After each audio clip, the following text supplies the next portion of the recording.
Pencopotan Wakil Presiden Gibran Rakabuming Raka, Sandro Gatra, dalam hukum tata negara. Jabatan Wakil Presiden bukan sekadar embel-embel. Ia bagian tak terpisahkan dari eksekutif. Satu paket dengan presiden, dipilih rakyat secara langsung, dan diberi mandat yang tak bisa dipangkas dengan semangat politik sesaat. Oleh karena itu, usulan pencopotan Wakil Presiden Gibran Rakabuming Raka oleh sekelompok purnawirawan TNI bukan saja menimbulkan kontroversi politik, tetapi juga menohok sendi-sendi konstitusionalisme. Beberapa hari terakhir, ruang publik kembali riuh. Forum Purnawirawan Prajurit TNI menyampaikan 8 poin tuntutan kepada Presiden Prabowo Subianto. Salah satu poin yang paling menyita perhatian adalah usulan agar Gibran dicopot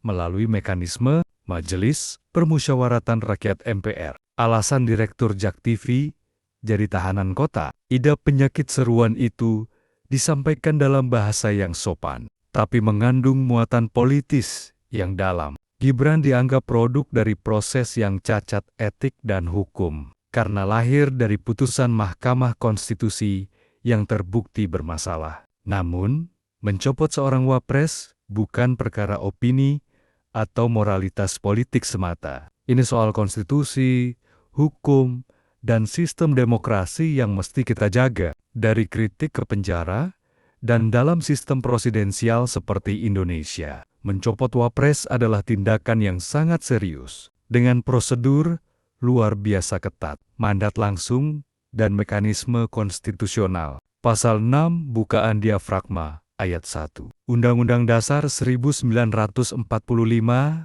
menyebutkan bahwa Presiden dan Wakil Presiden dipilih dalam satu pasangan secara langsung oleh rakyat. Artinya, mandat politik Gibran adalah mandat rakyat, bukan sekadar produk partai atau lembaga elit. Dalam sistem ini, mencabut mandat itu tak bisa dilakukan sembarangan. Konstitusi hanya menyediakan satu jalan hukum untuk memberhentikan presiden atau wakil presiden, yaitu melalui proses pemakzulan impeachment. Mekanisme itu diatur dalam Pasal 7 Bukaan Diafragma dan 7 Bit Undang-Undang Dasar 1945. Dalam pasal itu disebutkan bahwa presiden dan atau wakil presiden hanya dapat diberhentikan jika terbukti melakukan pelanggaran hukum berat, pengkhianatan terhadap negara, korupsi, penyuapan, tindak pidana berat lainnya, atau perbuatan tercela, serta jika tidak lagi memenuhi syarat sebagai presiden dan atau wakil presiden. Prosedur pemakzulan pun tidak ringan, dimulai dari usulan DPR, pemeriksaan Mahkamah Konstitusi, hingga sidang MPR.